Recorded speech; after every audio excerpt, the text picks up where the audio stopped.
गजा की जमीन पर 14,000 बच्चे जिनकी जिंदगी की डोर बेहद नाजुक है, वो अगले 48 घंटों में दम तोड़ सकते हैं।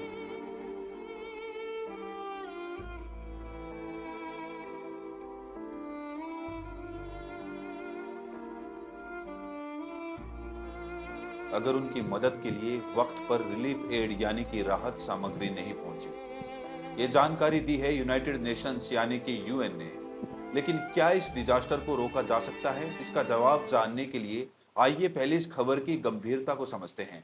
लगभग 600 दिनों से जारी इस हिंसक संघर्ष में बिना किसी की तरफ खड़े हुए सिर्फ उन मासूमों की बात करते हैं जो इस हिंसा के बीच सबसे ज्यादा प्रभावित हैं, प्रताड़ित हैं। बीबीसी की रिपोर्ट के मुताबिक यूएन यानी कि संयुक्त राष्ट्र के ह्यूमैनिटेरियन चीफ टॉम फ्लेचर ने बीबीसी रेडियो 4 के टुडे प्रोग्राम में कहा कि गजा पट्टी में 14,000 बच्चे अगले 48 घंटों में मर सकते हैं अगर राहत सामग्री वक्त पर उन तक नहीं पहुंचती है तो।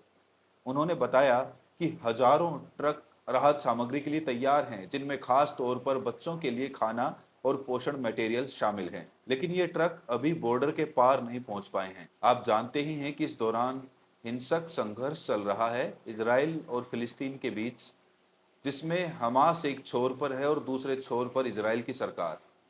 टॉम फ्लेचर ने बीबीसी से कहा कि हम इन 14,000 बच्चों को बचाने की पूरी कोशिश करेंगे। ये स्थिति बेहद डरावनी है, लेकिन हमारी जिम्मेदारी है कि हम कोशिश करते रहें।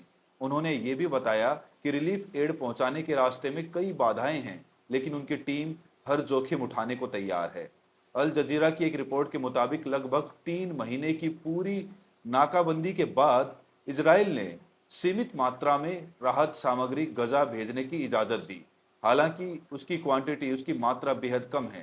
पिछले साल 2024 के मुकाबले जहां रोजाना 500 से ज्यादा ट्रक एड लेकर पहुंचते थे, अब सिर्फ कुछ ही ट्रक बॉर्डर पार कर पाए हैं। इजराइल के प्रधानमंत्री बेंजामिन नेतन्याहू ने कहा है कि हमें भुखमरी की स्थिति तक नहीं पहुंचना चाहिए। लेकिन साथ ही उन्होंने ये भी कहा है कि इजराइल सिर्फ एक मिनिमल बेसिक ब्रिज की परमिशन देगा ताकि भूख से बचा जा सके, यानी कि एकदम छोटा सा रास्ता कम देर के लिए ओपन किया जाएगा। अल जजीरा की रिपोर्ट में इस राहत सामग्री की लिमिटेड एंट्री का असल मकसद इजरायली सैन्य ऑपरेशंस को आगे बढ़ाना बताया गया है। वहीं यूएन ने इस एड यानी कि राहत सामग्री को महज एक छोटी सी बूंद की तरह बताया, क्योंकि जरूरत इससे कहीं ज्यादा है। पर्यावरण और ह्यूमन स्टोरीज से जुड़े मुद्दों पर खबर करने वाली डाउन टू अर्थ की एक रिपोर्ट के मुताबिक अक्टूबर 2023 से अब तक यानी कि 2025 तक गजा में 28,000 से ज्यादा महिलाएं और लड़कियां मारी जा चुकी हैं। ये आंकड़ा सिर्फ आधिकारिक रिपोर्ट्स का है, असल तादाद इससे कहीं अधिक हो सकती है, क्योंकि वहां का स्वास्थ्य और रिपोर्टिंग इंफ्रास्ट्रक्चर पूरी तरह से टूट चुका है, जिसके चलते जानें बच नहीं पा रही और स्थिति की ज्यादा जानकारी जुटा नहीं पा रहे। इसीलिए टॉम फ्लेचर ने कहा है कि हमारे सामने इंसानियत की एक ऐसी चुनौती है जिसे नज़रअंदाज नहीं किया जा सकता। बच्चों की मौतें रोकना हमारी प्राथमिकता होनी चाहिए। इन हालातों के बीच दोनों ही पक्षों से उम्मीद की जाती है संवेदनशीलता की, लेकिन इन हालातों में भी इसराइल और हमास के बीच आरोप और प्रत्यारोप जारी हैं। हमास ने आरोप लगाया है कि इसराइल फिलिस्तीनी बच्चों और महिलाओं तक मदद नहीं पहुंचने दे रहा है, जबकि इसराइल बार बार हमास पर राहत सामग्री के दुरुपयोग और चोरी का आरोप लगा रहा है। वहीं हमास ने इन आरोपों को खारिज किया है। जब हम ये वीडियो शूट कर रहे हैं और जब तक ये वीडियो आप तक पहुंचेगा, तब तक इन 48 घंटों में से कई घंटे बीत चुके होंगे। इस बीच इजरायली सेना ने गजा में भारी बमबारी और ग्राउंड ऑपरेशन तेज कर दिए हैं, जिससे मौतों का आंकड़ा लगातार बढ़ रहा है। इजरायली प्रधानमंत्री बेंजामिन नेतन्याहू ने कहा, यह संघर्ष सभ्यता और बर्बरता के बीच है।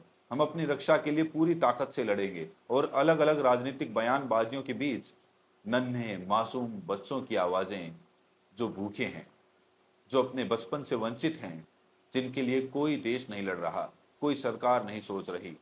वजह कोई भी हो, बच्चों तक खाना और एड नहीं पहुंचने दिए जाने के कारण हाथों में हथियार लिए, शरीर पर बुलेट प्रूफ जैकेट पहनकर टैंक्स, मिसाइल और जेट न जाने क्या क्या, किन किन चीज़ों का इस्तेमाल कर जीतने का दावा करते हैं, असल में वो इंसानियत को मार कर जीत रहे हैं। मासूमों के शवों पर खड़े होकर किसी भी जीत का परचम नहीं लहराया जा सकता। देखते रहिए हमारा चैनल। मिलते हैं अगली वीडियो में। नमस्कार।